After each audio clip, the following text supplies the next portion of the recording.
Check out Paddy Power's new and exclusive Cash Card Plus, available to use online, at ATMs, or even down the local. Paddy Power, you beauty.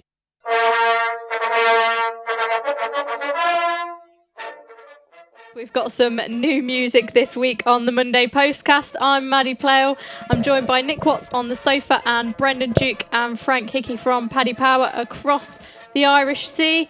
And to kick us off, we're just going to go straight into it. Obviously, massively exciting day tomorrow. Have we got any prices on specials? And who's going to be top trainer? Who's going to be top jockey?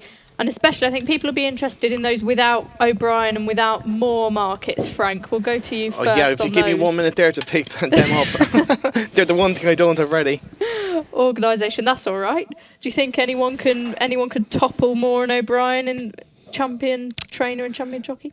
Top jockey, top trainer? It's not really markets. I don't mind having the play in them if I can find an angle, but I don't think there really is one. And even with the without, I'd fancy Frankie because he rides Ascot so well, but he's hardly not been unfound in the market himself. I think he's evens without Ryan Moore. So nothing really for me that appeals in the specials. I can't wait for the races, but I'm not getting involved in the top train, the top jockey. I haven't really got an angle there, I'm afraid. What about you, Brendan? Anything catch your eye in those markets?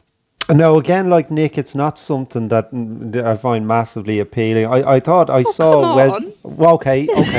I saw Wesley Ward was 10-1 without O'Brien. That looked reasonably attractive. He seems to have a good team, and if he gets off to a good start on the Tuesday, the prices might make it a good bet. But and then I saw Spencer was 33-1 without Moore. I'm always seduced by Spencer at Ascot. He rides the track so well, but again, he hasn't got a whole lot of ammunition, has he? Maybe not. Have we got those prices yet? Yeah, so the main top trainer market, Aidan O'Brien's 1-4, John Gosling 11-2, Sir Michael Stout 10-1, Richard Hannon 20-1, Wesley Ward, William Haggis 25-1, and we're 28-1 bar. And in the without Aidan market, John Gosling is even money, Sir Michael Stout 5-1, Richard Hannon and Wesley Ward 9-1, Roger Varian 12-1 along with William Haggis, and we're 14-1 bar. Okay, so that's the trainers done and dusted. I know quite a few people were a bit keen on Sir Michael Stout, Frank. Do you have any real interest in the trainers? It's not the kind of thing I'd bet on at all, Maddie. Again. But yeah, you can see there's a couple of horses that he has that look have strong enough chances. So I don't know what you'd need to come second, maybe 3 winners with it. But okay, and moving on to the jockeys, have you got any betting for them? Ryan Moore's our favourite, as expected, 2-7. Frankie's 4-1. William Buick 7-1. Jim Crowley 14-1. Sylvester D'Souza is 25-1. Andrea Azzini 28-1, and we're 40s bar. And then without market, Frankie's evens. William Buick 7-4. Jim Crowley 7. Sylvester D'Souza 8s, and we're 12-1 bar. Fantastic, thanks very much. We've rolled through that quite quickly. We'll kick off with the Queen Anne now. Obviously, it's going to be Ribchester to lose, you'd think. Godolphin are looking for an 8th win in the race. Has anyone got any strong thoughts on whether Ribchester can be beat? We'll start with you, Nick. Is it a formality? I've got a strong thought that he's going to win. Yeah, rather than the other way around. Richard Fahey said he doesn't see the ground being he's not going to use it as an excuse. He's not going to use stall 1 as an excuse either, and neither should he really. I think he's the best horse in the race, pure and simple, and he's been on a massive upward curve ever since he finished third in the 2,000 guineas last season. It's just a relentless upwards march for Ribchester, and he's just a really likeable horse. And I think if he was in another stable, maybe he'd be even more of a firm favourite. I don't know, maybe it's just me, but there could be a perception that Richard Fahey's a great trainer, and you've got a sprint handicap at York, and then he's your man, and he's had good sprinters in the past, Mason, Group 1 horses, but, a fantastic Group 1 miler, he hasn't had one of them before, but it doesn't mean that Ribchester isn't a great horse, and I just thought there was loads to like about his win in the Lockinge last time out. I can't see any reason at all why Lightning Spear should reverse the form, although if you disagree with Lewis, who was on the other day then, yeah? He was on with me, and he was putting forward the claims of Lightning Spear. I can't see it myself. I think there's a lot of ground to make up. I don't think, I think he's very versatile regarding the going. I don't think that's the problem for him at all. The interesting thing for me about the race is there's 16 runners in it. When in the Queen Anne did that happen before? And people are obviously willing to have a shot at Ribchester, but I just think he's fairly bomb-proof, and I think he'll just win. Right, nice and simple. I think it's quite good there's a big field. You know, it gives people a big selection to choose from if they do want to take on Ribchester. Brendan, is it as simple as Ribchester wins for you? Yes, unfortunately, I haven't got a lot to add to what Nick said. I think the point about the ground is a very valid one. I mean, he should have won the race in Goodwood, Sussex Stakes. the Sussex Stakes, well, indeed, on quick ground last year. So I don't think that's a big worry. And you're scratching around behind them. I mean, they're Group 2, Group 3 horses, aren't they? So yeah, I couldn't really find anything to take them on with. And have they been ploughing into Ribchester, Frank? How do they bet for the Queen Anne? Yeah, Ribchester's our 4-5 favourite. Lightning Spears 9-2, Muta KF 6-1, Deville 14-1, American Patriot, Dutch Connection, Enad are 20-1, and we're 25-1 bar. Ribchester's the one they all want to know. He'd be in plenty of doubles with Churchill, you'd imagine, and maybe a few other shorties throughout the week. Look, he's the most likely winner. You can't dispute that. He was brilliant in the Lockage. Everything points to him. Like, Lockage winners, 4-year-olds, owned by Godolphin, have a tremendous record in this race. So he's going to be hard to beat. Now, while I do think he will handle fast ground, I think he's just absolutely brilliant with a bit of cut. If it was good to soft ground, I would say he's an absolute certainty.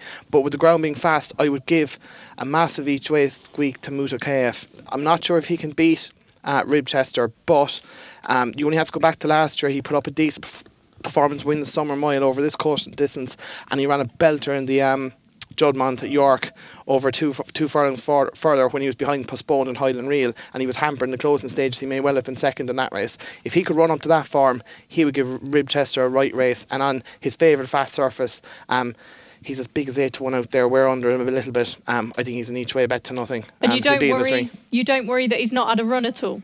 Well, he ran a Maidan, and the ground would have been unsuitable. It wouldn't worry me. It's not like he's coming back from, eight months off. It's 3 months, not even just shy of 3 months. It's fine by me. I'd definitely take a chance on him. I'll be having a good each way betting him tomorrow. Okay, I quite like Deauville at the prices. He's been supplemented. I think he'll love the ground, and with the 2 pacemakers in, if they go really quick, I think he could run an all right race. Any thoughts on the US Raiders, American Patriot and Miss Temple City quickly, Nick? No, not really interest you? No. Nicely done. Just a quick stat for you that no winner has started at longer odds than 20-1 since 1946. So I think it's all Ribchesters to lose. Can I give one thing on the American horses? I've been informed by international traders that Miss Temple City, if you can get a match bet between the two of them, Miss Temple City is a good thing to beat American Patriot, by all accounts. Right, very good. Okay. That's floating around. Well, she has been switched to this race, hasn't she? So that could well be a good point. We'll move on to the Coventry Stakes. And Frank, can you kick us off with the prices, please? Yeah, Brother Bear's our favourite at 9-2, Arawak 5-1, De Bruyne horse 6-1, Dinar 13-2, Murillo 8-1, Nebo 12-1, along with Rajasinga, Romanised and Zaman are 14-1, and we're 20-1 bar. Okay, well, Aidan O'Brien's won this race 8 times in the last 20 years, Nick, and I know you're really keen on Murillo. Just give us a refresher as to why that is. It was his last performance at Tipperary, really, because you can forget the one of the Curragh the first time out. He made no show at all. But then what he did wrong at the Curragh, he did everything right last time. He travelled nicely. I thought there was a huge amount under the bonnet. I don't think Shamie Heffernan really got to the bottom of him at all, but he still went away and won very stylishly indeed. And they were very quick to nominate Royal Ascot afterwards. I'm slightly surprised that he's going for this race. So I think he had a few entries during the week, could have appeared in one of the kind of, not the lesser events, but the Coventry is like the pinnacle, I think, for these 2-year-olds. So it's a vote of confidence that they're going for this race. And it's also interesting that the lads, as they're called, they own Arawak as well, who's one of the Wesley Ward horses, who's actually shorter in the betting than Murillo. But I just really liked the way he won at Tipperary last time. I thought it was a really strong performance. He's had 2 runs now, so he's got the experience. I would expect him to take another big leap forward here and go very well. Yeah, I think I checked yesterday and Murillo was around the 10-1 mark, and I was sort of thinking that would be quite a big price if he went. I'd be surprised if he went off that bigger price. I think if he won, you'd end up sort of thinking, well, it's O'Brien and Coventry Stakes, why have we overlooked it? So it'd be interesting to see if any money comes for him. Brendan, have you got any strong thoughts on the Coventry? I love Brother Bear. What do you make of him? I'm very taken with Brother Bear myself, Maddie. Particularly the race in the Curragh, which mightn't have been the strongest listed race in the world, but I thought he did a lot wrong in it. I didn't think he was in a great position on the track. I'm not sure he loved the ground. The maiden he won in Leopardstown, the second and third have come out and won. So I think the form's okay. It's just the race, isn't it? I mean, this looks a really deep race, like deep. This I just, Don't do that. okay. Just, Quite a lot. Go on, Brent, do it again. just 9-2 with so many legitimate contenders. I'll probably chance him though, because with 2-year-olds, you kind of This have is to Brother believe Bear. You chance. Yeah. you kind of have to believe your eyes, don't you? And I was really taken with him in the Curragh, so I'll probably back him. I think he'd be better on better ground as well, won't he? Yes. Come Yeah, on, Frank. Give us one of your, fail-safe bets. Who wins the Coventry? I think I have the winner, to be honest, and it's a bit left field. I can see the case for both the horses the lads put up. My worry with Aidan's one, Murillo, would be that the profile of his past winners of this would have been once race maiden winners, and Murillo, of course, was beaten in the Curragh. Like, it's only a small thing, but yeah, it just turned me off a small bit. The one I really, really like, and I watched the video about 4 times this morning, was Charles Hill's horse, Nebo. I remember pricing up that maiden at Newbury, and we got bowled over for Westerland and the Hannon horse Billy Dillon. It was just non-stop catch for the two of them. This is a maiden that Richard Hannon had used a few times to launch Coventry winners. I think Strong Suit and Canford Cliffs both won that maiden and came out and won the Coventry. This Nebo absolutely tanked through the race. Won easy. He got about 2 little taps of the whip, won by 2.5 lengths, very cosily. Just to put the form into context, the second Westerland has won. The fourth Grand Couta was beaten by apparently one of the best Godolphin 2-year-olds in Newmarket, beaten ahead. The sixth Billy Dillon won at Bath. The seventh Light Lightning was 100-1 shot in that maiden, won at Sound Claimer. The 10th was beaten ahead by a hot pot of Richard Hannon at Windsor, and even the last horse hacked up at Yarmouth in a maiden. So the form couldn't be working out any better. After the race, they compared him to his dad's Coventry winner, Red Clubs, and to me 14-1 is huge. It's another one I'm going to be having a right bet in this. Yeah, I mean, I was having a quick look at this beforehand, and I know he won really easily. 14-1 does seem a massive price, but as Brendan says, it's a really, really deep race. The fascinating thing as well about this race is it'll give us our first glimpse of the Wesley Ward horses. Yes. We're led to believe he's got a very strong team. I'm sure he has. I'm sure he'll go back with winners this week. As to which ones, it's very difficult to weigh up, isn't it? Because we haven't seen much of them. They've never raced over here. But, if you see this Arawak turning up, he looks like a 4-year-old in the 2-year-olds race, then... As they tend to do, don't they? Yeah. They do, yeah. Taking one stride to everyone else's 3, then we could all be in trouble. But that's part of the guessing game of Royal Ascot, isn't it, with the 2-year-olds? It is. We'll be back in a moment. Paddy Power are offering money back as a free bet if the horse you back finishes 2nd, 3rd or 4th to the SP favourite in 2 races every day at Royal Ascot. Max £25 per race. T&Cs apply. 18+. BeGambleAware.org. Okay, it's competition time now. Every week we give listeners and viewers the chance to win a free £25 or €25 bet, courtesy of our sponsors Paddy Power. All you have to do is answer the simple question and tweet your answer using the hashtag Postcast. Today's question is, who trains King Stand contender Lady Aurelia? The winner will be announced on Friday's show. Right, we're going to get our teeth stuck into this King Stand now. I think it's a brilliant race. Frank, can you give us the King Stand betting, please? I can. Lady Aurelia is 3-1, Marsha 7-2, Signs of Blessing 11-2, Priceless 10s, Gold Dream 12s, Muthmere 14s, Profitable and Washington DC are 16-1, and we're 20-1 bar. Frank, kick us off with your thoughts. Well, like my issue with Wesley Ward's horses they're all just massive 2-year-olds, and they don't progress at the same rate as maybe some of the UK and Irish horses. You know, that they're ready to go at 2 and they're massive, but that's it, like. So I'd be very much willing to take her on. I do think, only for the fact that they've been absolutely touting this Lady Aurelia as almost a certainty, Marsha should be fav in my opinion. The fact that she could give a penalty away at Newmarket in the Palace Stakes and win was an incredible performance. I didn't think she was capable of that. She's clearly very good, improved a lot from 3 to 4. She looks bomb-proof, but at the same time, there's one horse in there I put up in the Anti-Post podcast, and I'm very keen at still, and that's the French horse Signs of Blessings. Love him. Everyone knows I love him. Yeah, he's just like, go back and watch the Diamond Jubilee. Your heart goes out to him. Like, to me, he was the best horse in the race for 5 3/4 furlongs, and he got caught late. He came back for Champions Day in the sprint there, and again for about 5.5 furlongs. He's travelled like a dream. He just didn't quite get home. But what he did in Deauville the last time, he gave £11 to Profitable, who won this race last year, and battered him. The jockey, I watched it again this morning, the jockey didn't even pick up his whip to him. It was incredible. Now, perhaps the one tiny question mark would be the faster ground, but I think he should be okay in it. And there seems to be the pace drawn high as well here with Take Cover himself, even Lady Aurelia, all drawn in double figure berths. So I think they might be at a slight advantage. And I think this is, again, got a really good chance. I like him a lot. I agree with you. He did win the Prix Maurice de Geest over 6.5 furlongs. I know this is over 5, but he won that on good ground. So I'm with you. I'm hoping that it doesn't get too dry and too firm. Nick, Lady Aurelia, Marsha, signs of blessing or something else? Maybe something else. I think this is a race to have a real go at one. I don't like Really? Lady Aurelia for the reasons that Frank has already said.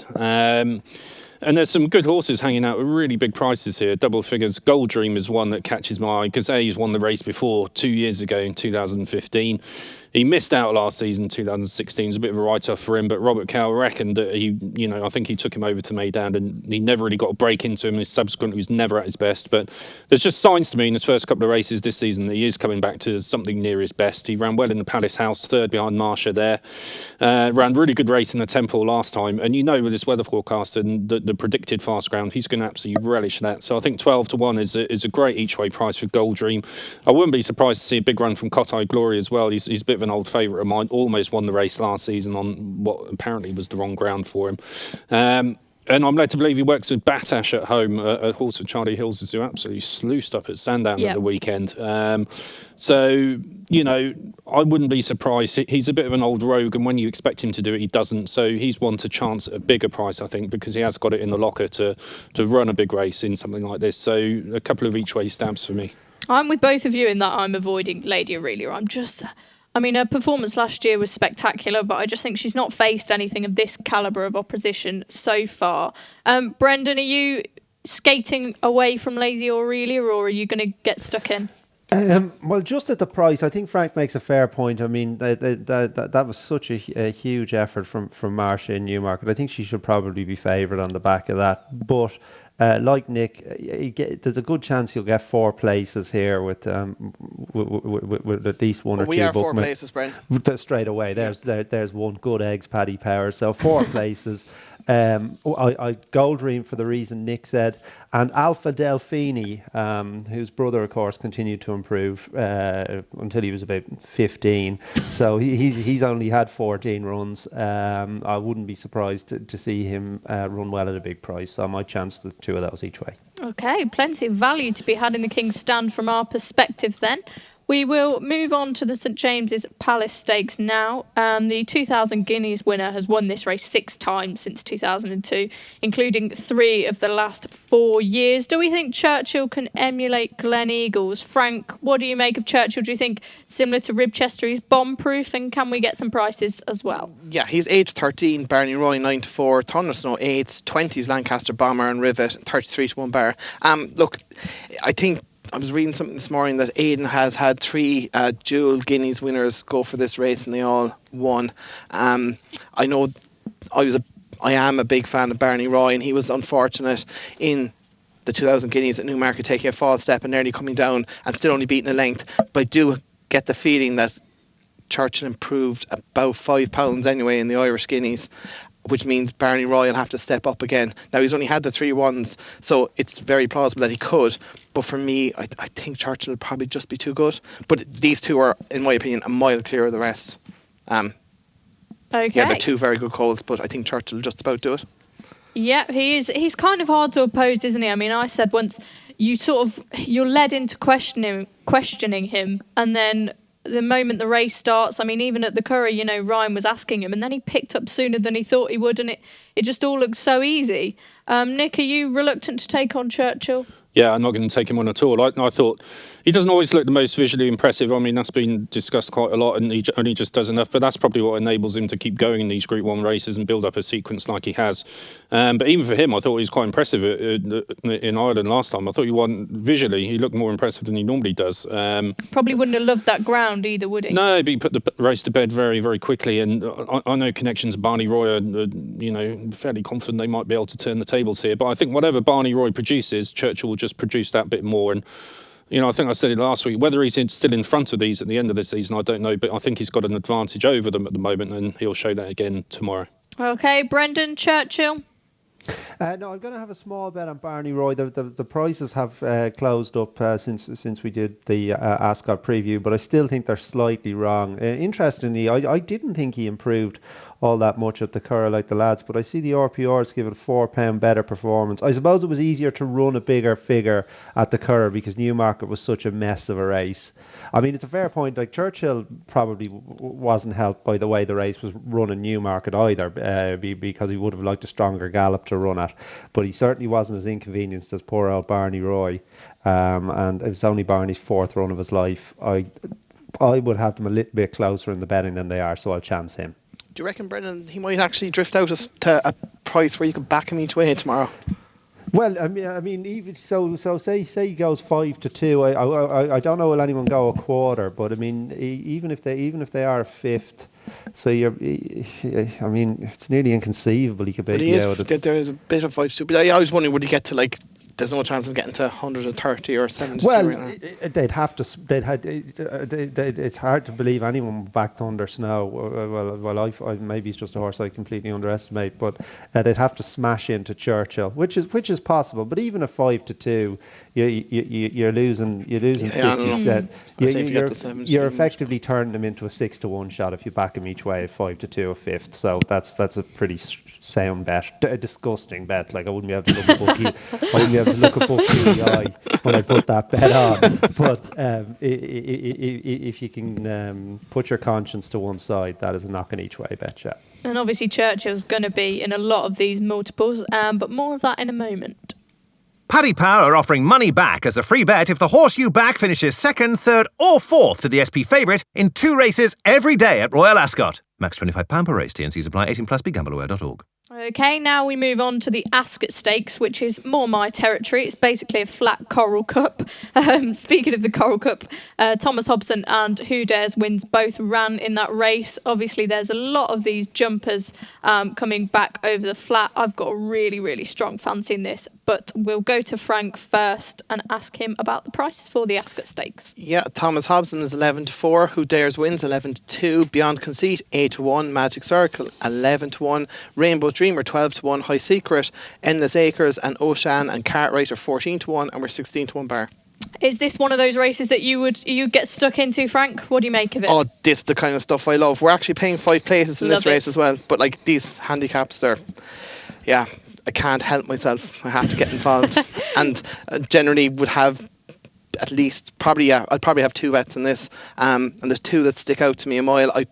I couldn't have the favourite. I know he's going to be very appealing, be Willie Mullins, Ryan Moore, Rich Ritchie, and you can see people backing him, but I'd be very concerned about him on the ground. All his form before he went jumping was on soft ground. I remember winning in Doncaster very impressively, but it was really, really testing that day. And just in the fast ground, I'd be more than willing to take him on. And this is a race which, funnily enough, punters seem to get right. You don't generally get big price winners. I was reading something there this morning that in the last 8 years we've had no winner bigger than 12-1. So I'm going to stick with 2. I'm going to back 2 each way. Beyond Conceit, Nicky Henderson, Jamie Spencer, and Who Dares Wins, Alan King's horse. First, Beyond Conceit, he was off for 3 years before going hurdling for Nicky Henderson, and amazingly hacked up at Newbury, finished 6th in the Supreme, and was only touched off over 3 miles in the Grade 1 at Aintree. Extraordinary horse, isn't it? Unbelievable that he could do that after 3 years off. His mark is absolutely, looks a gift based on his hurdles form, but he was running off similar enough marks and really well back in 2013. He's guaranteed to stay. Jamie Spencer's up. You can see this thing absolutely tanking through the race. I think he's a knock in each way bet, particularly with the 5 places that we're offering. And Who Dares Wins. Look, he was He ran third in the Coral Cup. He was massive eye catcher in the Chester Cup, staying on late in the day. Again, the trip, no problem to him. I think between the two of them, you'll get your winner. Now, if the ground, Magic Circle's the one I like, but the ground's against him. He's one to keep an eye on for later on in the year when there's a bit of cut in the ground. But it's those two for me against the field. I agree with you. I'm absolutely all over Beyond Conceit. Sod the each ways. I think he's going to win. Absolutely think he's a cracking horse. He was a bit tripless, wasn't he? Nicky Henderson sort of thought he was a 2-miler, and then he got so close to Aintree over 3 miles. So I think if Jamie can get him settled, he has been quite keen, but he's got the hood on. And I think he's got an absolutely cracking chance. An interesting stat would be that Irish trained horses have actually won 4 of the last 5 runnings of this. Brendan, do you fancy Thomas Hobson, an Irish one, or? I don't fancy anything in this race. How can you not? You've just had me and Frank, eulogising about the chance of about 50, and you're saying you don't have any interest. You pair love a puzzle. Okay, so the problem I have with the race is, again, Frank, the one that I was waiting on was Magic Circle, because Chester was a massive effort in Chester. Ran huge from the draw, but the ground, again, is a worry. I can see her case for Beyond Conceit, but I couldn't find much pace in this race, just to make it even trickier. Thomas Hobson has handy. You're Kidding can sometimes make the run in Mark Johnson style, and Endless Acres likes to be up there. But hang on. You just said you couldn't find much pace. You've just listed 3. Yeah, but they're sort of horses who might go by, but it could still turn into a bit of a dawdle. So I don't like that at all. Right. In the end, Paddy Power 5 places. Okay, so I'll take a chance on one of the price. Shrewd. It's 33-1. Was second in the Ebor off the same mark. Didn't have a great trip on its comeback in Musselburgh. Was wide all the way, and you always seem to be on the turn in Musselburgh. So I'd give him a pass for that. 33-1, I'll take a chance, but this is minimum stake stuff for me. Maximum for me and Frank. Nick, where do you stand on it? You're going to be ploughing into one or not? Yeah, you can tell you love your jumpers, Maddie. You'd be more enthused about this race than anything else on the first day. But there's some real old favourites going, isn't there? And I would second what Frank said about Who Dares Wins. I thought he was, I backed him at Chester, so it was a bit annoying for me. He got the each way money, didn't he? I think he came 4th in the end, but could have finished a bit closer. I thought he's running on well. I think he'll like this trip. He goes well for Tom Marquand, who takes the ride again. I think he's won 3 times for him already. So there's a lot in his favour, and there's a couple of horses I did fancy, but again they might have been stymied by the draw. Magic Circle I think is 20 of 20, which isn't going to make things easy for him. And my kind of outsider was Charlie Hills' horse Moorside, who's got Pat Smullen on board. She's in 19, which isn't great either. I think they've just got to drop in and hope for the best and try and pick the way through some horses as the race develops. But Moorside, I watched her at Goodwood earlier in the season. She looked fairly paceless over a much shorter trip then. So I think this massive hike in distance will suit her. And if she was better drawn, then I'd fancy her quite strongly. But I suppose that's factored into the price, and I think she's any price you like, really. But I wouldn't be surprised to see a good run from her. But of those at the front end, it's Who Dares Wins for me. Brilliant. Frank, have you got a price for Moorside? Okay. I do. We are 25-1. There you go. That's not any price. It'll do. Just a quick point on the draw, actually. I don't know whether it's because it's such a long run to the bend or what have you, but high draws don't seem to be a massive disadvantage in this race. Plenty of horses have won in place from high draws, so it might be it might be an angle. It might be something that's over factored into the price, perhaps. I was thinking that for such a long race, maybe it's not that important. I think it's more important that it's such a long run to the bend. Like the 1.5 miles in Ascot, you don't seem to want to be drawn high at all. But this trip, for some reason, they must run about 5 furlongs before they hit a bend. Yeah, they have a lot of time to sort of settle themselves down, don't they? Yeah. Well, from one of the longest races to a short sprint, we'll go on to the Windsor Castle now. Frank, have you got any prices? I know that Wesley Ward's got 2 in the betting that are very prominent in this. Yeah, well, Aiden's Declaration of Peace is our 7-2 favourite. Elizabeth Darcy is 4-1. Wesley Ward's other horse, Nutka Sound, is 5-1. Roussel 8-1. Another Bat 12-1. Corinthian Knight and Simmy's Cop Shop 14-1. Sound and Silence is 16-1, and we're 20-1 bar. Again, we're paying 5 places in this race. Fabulous. And is it Declaration of Peace for you, or are you looking elsewhere? I'll definitely be looking elsewhere. I was just reading again this morning. I was doing a lot of reading this morning, actually. In the last 11 years, we've had 100 to 1, a 33 to 1, 220 to 1, a 16 to 1, a 14 to 1 winner. So it's not a given that market leaders will be to the fore here. A lot of the time, it's a smaller stables can pop up with something that's gone under the radar. And I've picked out 2 at potentially massive prices each way. I'm taking a bit of a chance, but there's a horse of Owen Burrows, I think, Mukatil. He's well bred to be a sprinter. He's by Lethal Force out of Moonlit Garden. Of course, Lethal Force won a July Cup and a Diamond Jubilee. He ran a cracker at Salisbury on debut, travelled really well, was beaten by a nice horse of Rafe Beckett's, who would be prominent enough in the Norfolk market, I'd imagine, called 9 Below Zero. He looked like he'd come on an awful lot for that run. He is, I think he's about 25 or 33 to 1, so I'll definitely be throwing a dart at him each way. And then I've won at an absolute massive price. Now this is a video. I'm loving this. This is great. You know, we could all just go home now. This is a video worth watching. There's a horse of George Scott called James Garfield. He ran on debut at Leicester, missed the break by 10 lengths. They rushed him up. He actually traded odds on in the run, believe it or not, before kind of fading late on in the day and finishing third, beaten the length by a horse of richer hands called June Dog. Now, June Dog is 33 to 1. This is 66 to 1. I'd bet my mother James Garfield will beat this June Dog. And on that basis, he should be more like 20s, if not 16s. As I said, we've had massive price winners of this race before. I will definitely be having a cut off the 66 to 1. I don't think your mum will be too pleased with you. Oh, really? I've only said that a couple of times and I still have my mum, so... Okay, well, let's hope you still have your mum after the Windsor Castle. Nick, where are you going with this? I'm with Frank. I'm going to have a slash at one, a big price in this, field size, etc. I think it's one you can have a dart at. Darheek is the one that's caught my eye. Roger Varian's horse. Varian's in very good form. Easy winner last time at Bath, showed a lot of speed. And a good second on debut behind a horse of Clive Cox's called Cody Time.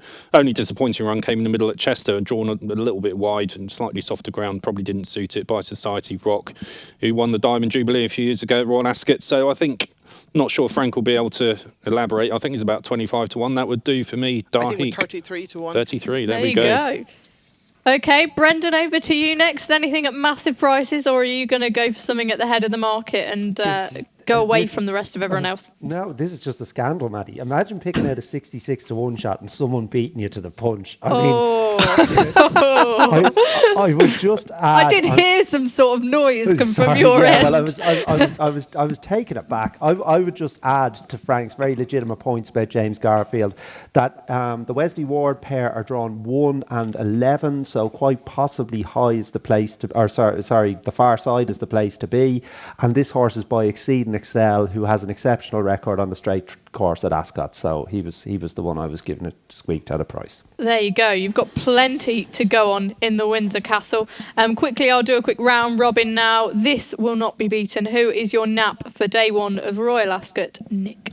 I'll go with Gold Dream in the King's Stand. Great. Big price. Nice one. Frank? Sorry. I'll go with Beyond Conceit in the Ascot Stakes. I'll be with you. I'll agree with you. Brendan? I'll go for Barney Roy. Okay, I've got 2 quick questions from Twitter.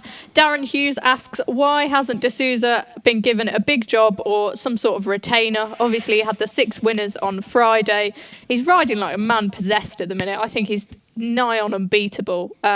Nick, why do you reckon D'Souza hasn't got one of these big jobs? Doesn't need one, does he? He's doing fantastically well, doing what he's doing at the moment. He gets the pick of the rides from a variety of different stables. Looks like he's going to win the title, barring injuries. And really, you're that confident already? Well, I mean, he's just strode clear in the last week or so. He's like you said, he's been riding winners galore, and I think he's stretched the field. I think it might be about 15, 20 ahead already, and. I think he did have a job once with Godolphin, didn't he? And obviously that didn't suit. Yeah, it was very sort of short-lived, that one. So if it ain't broke, don't fix it. Yeah, I agree. I think it suits him not having a big retainer, because obviously if he has these ambitions to be champion jockey, then he can just, like you say, pick the rides. Brendan, you have a lot of love on this postcast, and Doco asks, can we have an update on your love life, and how much should he put on Lady Aurelia? Well, I think they're both contrasting statements, because you definitely don't like Lady Aurelia. Yeah, well, none of us do. I don't think you would struggle to back Lady Aurelia if you listen to this. How is the love life? Not great. I was courting there. I was courting there for a while. Then I got the old Spanish Archer, so that was a blow. Sorry, Spanish Archer. I got the elbow. And then I don't have a clue what you're going on about. Sorry. Well, then very, very briefly, it led to a period of deep introspection. But luckily, I talked to one of my relationship advisors who assures me that the best way to get over someone is to get under someone. So I'm going to work on that now for the next while. Right. We wish Brendan well with his quest. That's goodbye from me, Nick, Brendan, and Frank. And don't forget to join us again tomorrow, when we'll be on course Ascot, looking ahead to day 2. Paddy Power stream all UK and Irish racing live on your mobile, tablet or PC. Unlike some other high street bookies, Paddy Power, you beauty!